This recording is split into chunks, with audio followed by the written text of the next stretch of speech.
બહુ આનંદની વાત છે. જો સુખી થવું હોય ને તો જેવો છે સ્વીકારવો જોઈએ. ઘણા ઘરમાં બધાથી અલગ દેખાય છે, અલગ પડે છે, એટલે એ તો સારું કહેવાય ને, સ્પેશિયલ એડિશન કહેવાય ને, સ્વીકારવું જોઈએ ને.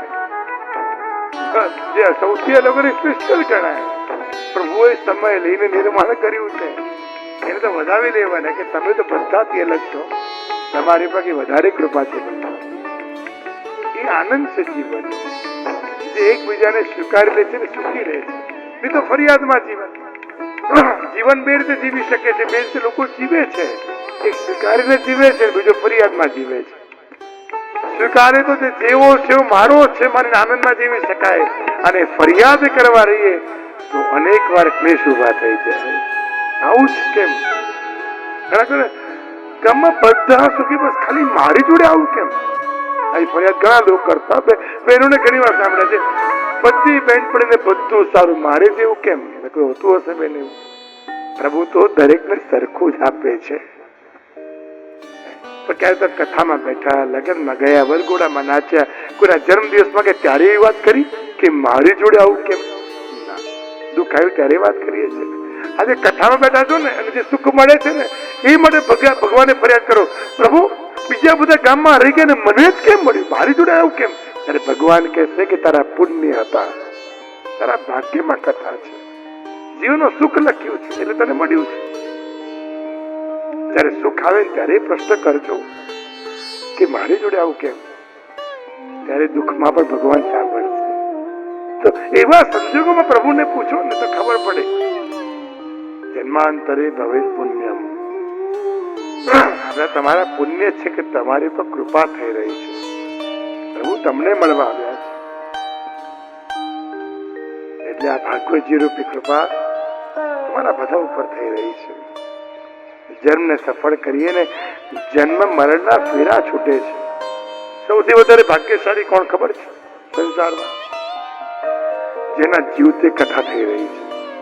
ઘણા લોકો કહેતા કે મારા ગયા પછી કથા કરાવજો, અને સાંભળશે કોણ? આજના સમયમાં, આજના યુગમાં તો કોઈને સાંભળવાનો સમય નથી, અને જે ગયા છે એને જરૂર નથી કથા કરવાની કોઈને માટે. અરે કથા તો જીવતા વ્યક્તિ માટે કરો. તમે ભાગ્યશાળી છો, કારણ કે ભાગવત એવું કહે છે કે મરણ પહેલા પણ, મરણના અંતિમ સમયમાં પણ જો ભાગવતજીના શ્લોક સાંભળ્યા છે તેની ગતિ હું સુધારી દઉં છું. જેને આખું ભાગવત જીવતા સાંભળ્યું છે એને મૃત્યુ બગડવા દેતું નથી, કે ભગવાને જો પરીક્ષિતનું જન્મ સુધાર્યું છે તો છેલ્લે મૃત્યુ પણ સુધાર્યું છે.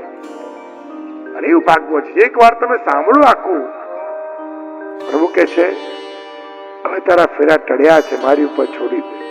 અને અમુક વસ્તુ તો ભગવાન પર છોડી દેવાની. જો જન્મ આપણે નક્કી નતું કર્યું, જન્મ ભગવાન પર છોડ્યું કે ના છોડ્યું, બરાબર, તો શું કહે કે સારો જન્મ થઈ ગયો. લગ્ન ભગવાન પર છોડ્યું, તમે ચોઈસ કરવા ગયા તો ખોટી ચોઈસ સાથ, પ્રભુએ જે મિલાપ કર્યો સુખી થઈ ગયા તમે. એમ જન્મ લગ્નમાં સુખી થયા તો અંતિમ સમય પર ભગવાન પર છોડો, પ્રભુ તમારી કથા સાંભળું છું. પ્રભુ કહે છે મારી કથા સાંભળીને હવે મારી પર છોડી દે, પણ સુધારી દઈશ. જેનો જન્મ સુધાર્યો છે એનો મૃત્યુ સુધાર્યું છે. એનો મૃત્યુ નિશ્ચિત, જન્મ જેનો છે એનો જવાબ નિશ્ચિત છે. પણ કેવી રીતે જવું એ આપણા હાથમાં છે. જવું તો છે જ, પણ કેમ કરીને જવું, કેવી રીતે જવું? હાથમાં સોય નાખી લ્યું ત્યારે જવું, બાટલા ચડતા હોય ત્યારે જવું, ઓક્સિજનમાં રહ્યો છું, વેન્ટિલેટર પર છું ત્યારે જવું. કેટલાય લોકોની સેવા લેવી, ઘરના લોકો કંટાળે, હવે થાકી ગયા છીએ અમે, ત્યારે જવું. ના, પ્રભુ કોઈની સેવા લેવી ના પડે, અને ભાગવતજી એવી કૃપા કરે કે પ્રભુ તમારી સેવા કરતા કરતા જવાનો અવસર મળે. એ જ ભાગવતજીનું ફળ છે. ભાગવતજીનું ફળ શું? આ તો ફળ છે, કોઈની સેવા લેવી ના પડે, સેવા કરતા કરતા જતો રહો. પ્રભુ કોઈનું ઋણ શું કામ લઉં? પૈસા તમે કરજો, તમે એને ધ્યાન રાખજો, તમે એને દવા આપજો, કેટલા દિવસ કહેવાનું? અને સંસારમાં નિયમ છે, 2-4 દિવસ કોઈ તાવ આવે ને તો પૂછવા માટે બધા જાય, પણ કાંઈ બીમારી હોય તો લોકો થાકી જાય. હવે તો કાંઈ બીમારી નથી, શું જોવા જવાનું? 2-4 દિવસ બધા નહીં ગમે, પછી રોજ કોઈને ગમતું? જેનો સાચી વાત છે, જાગો છો કે સુઈ ગયા? સાચી વાત છે કે રોજ કોઈને ગમતું નથી, 2-4 દિવસ ગમે બધા. એટલે પ્રભુને વિનંતી કરવી, પ્રભુ હાથ પગ ચાલે છે, બહુ સુખી છું, પણ એવો સમય આવે ને તમે સંભાળ લેજો, જેવી છું એવી સ્વીકારી લેજો. લા ભાગવતજી છે, એનો આનંદ છે. ભાગવતજી 18,000 શ્લોકો, 335 અધ્યાય ને 12 સ્કંદ. કેવાય પદ્મ પુરાણના 6 અધ્યાયો એ ભાગવતજીના મહાત્મ્યના છે. આજે સમય તો ઘણો થયો છે, આપણે મહાત્મ્યમાં પ્રવેશ કરીશું, મહાત્મ્ય જાણીશું. કે જો ભાગવતજીના મહાત્મ્યને જાણીએ નહીં ને તો ભાગવતજી સમજાશે, એના મહાત્મ્ય જાણીએ. કૃષ્ણનાથજી બાબાનું સ્વરૂપ છે, અને અહીંયા ભાગવતજીના મહાત્મા આવે ને ભક્તિ, જ્ઞાન અને વૈરાગ્યના પણ મુખ્ય પ્રસંગો છે. ભગવાન કેવા છે? ઐશ્વર્ય, વીર્ય, શ્રી, યશ, જ્ઞાન, વૈરાગ્ય 6 ધર્મોને સ્વીકારીને ધારણ કરીને બિરાજમાન છે ભગવાન.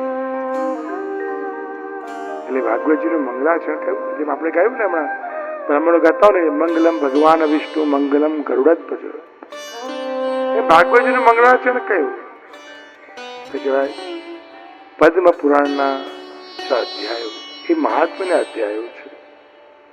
અને એમાં પ્રભુએ પોતાના સ્વરૂપનું વર્ણન કર્યું છે કે ભગવાન કેવા છે. આપણે પ્રભુને ઓળખીએ, સૌથી પહેલા ભગવાનને ઓળખી જઈએ, પછી કથા જેને શ્રવણ કરાવી છે એવા સુખદેવજી મહારાજના ચરિત્રને ઓળખીએ, અને ત્યારબાદ જ્ઞાન અને વૈરાગ્ય પણ એ મૂર્છિત થઈ ગયા છે, પણ ભાગવતજી એને પણ જગાડે છે, જાગૃત કરે છે. શ્રીમદ ભાગવતજી મહાત્મ્ય સચ્ચિદાનંદ રૂપાય સત, ચિત્ત અને આનંદ રૂપ ભગવાન સ્વયં છે. સત એટલે શું? જેનો ક્યાંય અભાવ નથી. જો તમને સરળતામાં સમજાવી દઉં કે તમે બહુ ભૂડા લોકો છો, સીધા સાદા, તમને સરળ સમજ. સત એટલે સર્વત્ર છે, ચારે બાજુ કણકણમાં જે દેખાય એવો ભગવાન, એવો પરમાત્મા, એ કૃષ્ણ કણકણમાં છે. જે કણકણમાં વસી જાય એ સત તત્વ છે. ચિત્ત સર્વજ્ઞ છે, અને સર્વજ્ઞ એટલે શું? જેનાથી કશું છુપેલું નથી. તમે પ્રભુથી કઈ છુપાઈ શકતા નથી, એ બધું જ જાણે છે, એ સર્વજ્ઞ છે, એ જ્ઞાતા છે, ત્રિલોકના જ્ઞાતા છે, બધું જાણે છે, સમજે છે. અંતર્યામી સમસ્તાના ભાવ જાણથી નિગ્રહ, બધું જ પ્રભુ જાણી સર્વજ્ઞ છે, ચિત્ત તત્વ છે, અને આનંદ તત્વ, અંતરકરણમાં આનંદ રૂપ અને પરમાનંદ સ્વરૂપ એ આનંદ તત્વ છે. સુખની પ્રાપ્તિ એ સહજ છે, દુઃખની નિવૃત્તિ પણ સહજ છે. એટલે સમાજમાં બી કહેવાય છે કે ભાઈ સુખને યાદ કરું, દુઃખને હું યાદ નહીં કરું, જેટલું યાદ કરું એટલું વધી જાય. અને આપણે શું કરીએ છીએ? આશ્વાસન આપી શકીએ છીએ, પણ મનુષ્ય દુઃખ દૂર કરી શકતો નથી. તમે જોજો, કોઈ આઈને કહે ને કે કથામાં ગઈ હતી ને મારી સોનાની ચેન ચોરાઈ ગઈ, આહા બહુ ખોટું થયું હો, અમે તમારી સાથે છીએ. સાથે શું લાવી આપશો? ના, ખાલી સાથે જ છે. દુઃખને સાંભળે છે, દુઃખનો વધારો થાય, ઘટાડો ના થાય. થઈ શકે કોઈ કહી શકે ઘટાડો કરીશ, કઈ ના કરી શકે. આપણે તો દુઃખને વધારી રહ્યા છીએ, એકની એક વાતને ભાગોડી. ભાગવતજી કહે દુઃખનું સ્મરણ એ સૌભાગ્યનું વર્ધન કરતું નથી, સુખનું ચિંતન સૌભાગ્યનું વર્ધન કરે છે. ભગવાન જયારે પ્રગટ થયા ને કોઈએ એવું કહ્યું કે કૃષ્ણ જન્મ્યા છે, શ્યામ સુંદર, બધા કીધું નંદ ઘેર આનંદ ભયો.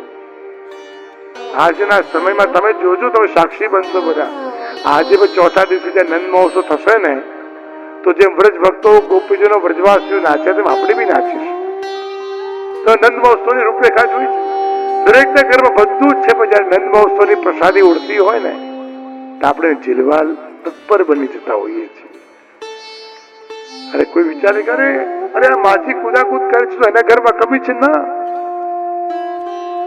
ડબ્બા ભરી ભરીને મિશ્રી ને મોહનથાળ પડ્યા છે, છતાં એ નંદ મહોત્સવની પ્રસાદી મિશ્રી જયારે નંદ બાબાના ભાવથી ઉડતી હોય ને નંદના ઘરે આનંદ થતો હોય, એ મિશ્રી લેવાનો આનંદ અલગ છે, એ ઉત્સાહ અલગ છે. કોઈ જગ્યાએ કેટલું પણ મન ઉદાસ હોય તો ખાલી નંદગીર આનંદ ભયો સાંભળી કેવું લાગે, આનંદ આનંદ છવાઈ ગયો. પ્રભુના પ્રાગટ્યનો મહિમા છે. ભાગવતજીનો એટલો મહિમા કેમ? એમ તો જુઓ ને, વ્યાસ મુનિની પ્રસંગ આવે, વ્યાસજી વેદ વ્યાસજીના કે અનેક પુરાણ રચ્યા છે, અનેક પુરાણ રચી નાખ્યા, છતાંય ભાગવતજી જેવો આનંદ કસાયમાં નથી. કારણ કે અહીંયા દરેક યુગના વરહા સમયે ભગવાન પ્રજ્ઞા છે, અને અહીંયા ભાગવતજીમાં સ્વયં ભગવાન જન્મ્યા છે,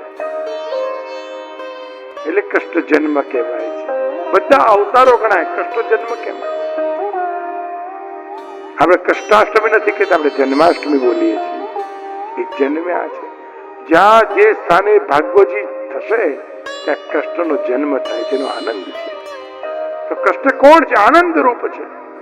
ચારે બાજુ આનંદને ફેલાવતો સ્વરૂપ હોય તો કષ્ટ, એટલે વેદમાં કહ્યું ને, આનંદ પાત્ર કરપાદ મુખોદરાદી, એ આનંદ સ્વરૂપ કષ્ટ છે, જેનું સ્મરણ કરતાની સાથે ત્રિવિધ દુઃખો તાપત્રય વિનાશાય, 3 દુઃખો દૂર થાય છે.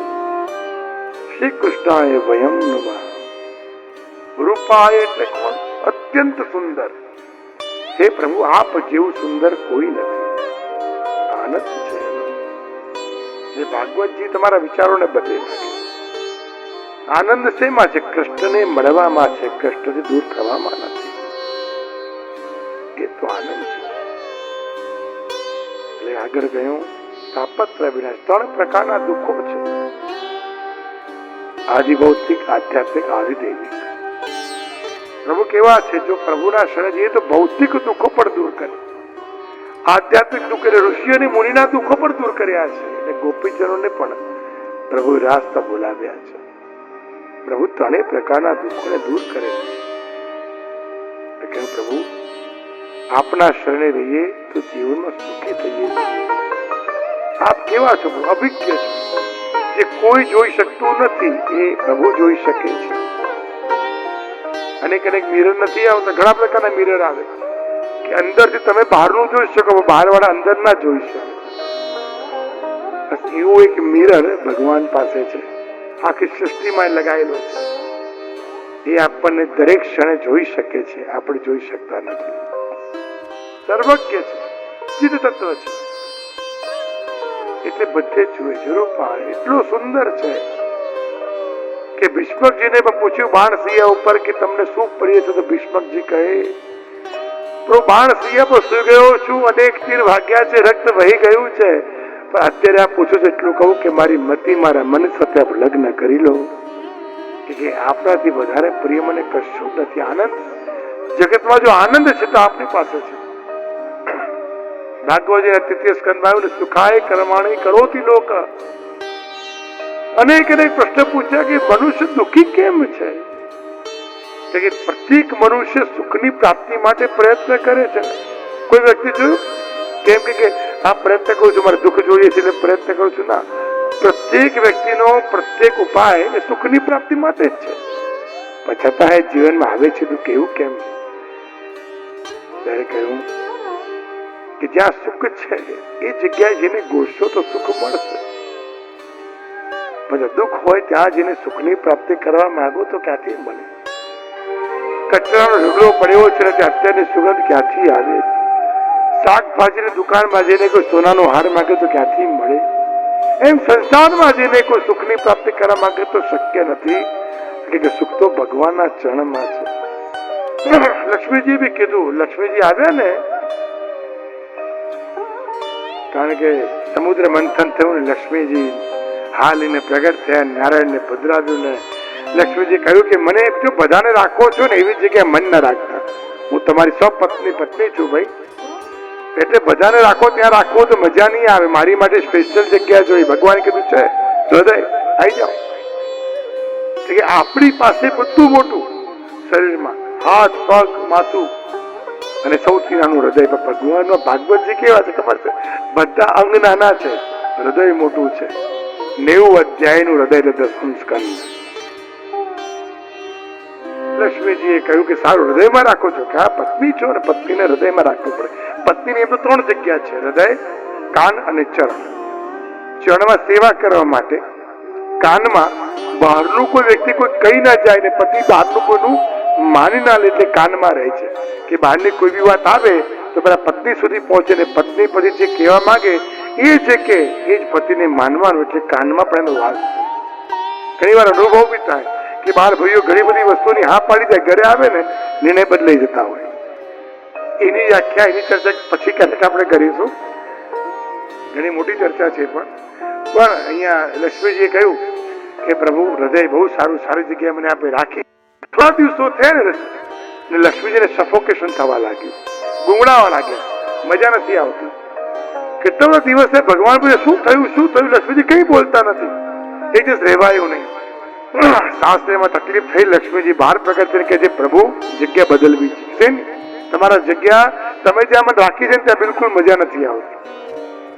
એ જગ્યામાં સફોકેશન છે, મને રહેવાની ફાવશે નહીં. તો કે બધું મેં રિસર્ચ કર્યું ને રિસર્ચ કરીને જાણ્યું છે કે જો સુખી થવું હોય, આનંદમાં રહેવું હોય તો તમારા ચરણમાં જ રહેવાય છે. જે તમારા ચરણે રહે છે સુખી થઈ જાય છે. પણ લક્ષ્મીજી તમે સ્વપત્ની પત્ની છો અને તમને મારી ચરણમાં કેમ રાખે કે ના પ્રભુ મને ખબર છે કે જો સુખની પ્રાપ્તિ તો તમારા ચરણમાં છે, બીજે કશે નથી. તાપત્ર વિનાશાય શ્રી કૃષ્ણ ભય જે આપના ચરણે રહ્યા છે સુખી થયા છે. એટલે પ્રભુ મને તો આપણા ચરણનો વાસ આપો કે ત્યાં અધરામતની ચરણામતની પ્રાપ્તિ છે. જો અધરમાં રાખો તો અધરામત મળે ને ચરણમાં રાખો તો ચરણામત મળે. હૃદયમાં આપણા સ્મરણ છે કઈ મળતું નથી. એટલે પ્રભુ આ તો નહીં ચાલે, જગ્યા બદલી આપો તો સારું. ને ભગવાને તરત જગ્યા બદલી આપીને ચરણમાં ચરણમાં બિરાજમાન થયા. ભાગવત કથા આવે ને પછી પંચમ સ્કંદમાં કથા છે કે પૃથુ રાજાએ પણ ભગવાનને કહ્યું કે મને ચરણ છે, આ ભગવાન કે રહેવા દે ભાઈ, કેમ હમણાં લક્ષ્મીજીને ચરણ આપી દીધા છે, હવે અધિકાર એનો છે.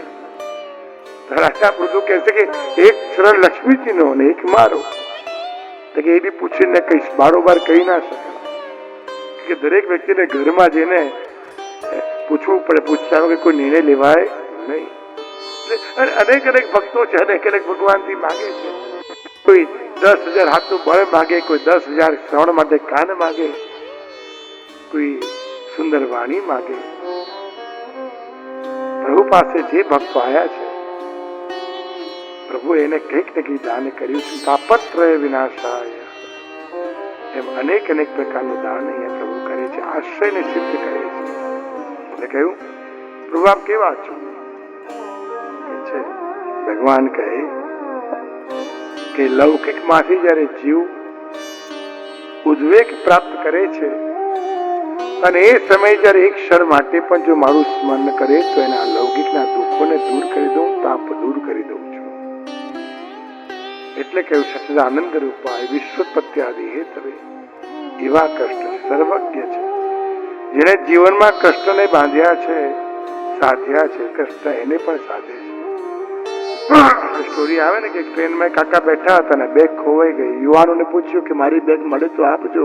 યુવાનો બેગ ગોતીને લાવ્યા ને પૂછ્યું કે સાબિતી શું કે તમારી છે? ઉંમરના વડીલે કહ્યું કે આની અંદર ભગવાન કૃષ્ણનો ચિત્ર જે છે, ફોટો છે, દેખાય તો બેગ મારી છે. સારું, બેગ ખોલી તો મોટો ભગવાન કૃષ્ણનું ચિત્ર જે નીકળ્યું. યુવાનોએ પૂછ્યું કાકા સંસારમાં કોઈનો ફોટો નહીં ને ભગવાનનું ચિત્ર રાખ્યું છે, કારણ શું?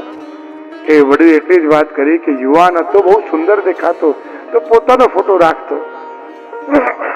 પ્રેમ થયા તેની સાથે, લગ્ન પણ એની સાથે થયા, બહુ સુંદર પત્ની હતી એનો ફોટો રાખ્યો. બાળક થયું એનો ફોટો રાખ્યો.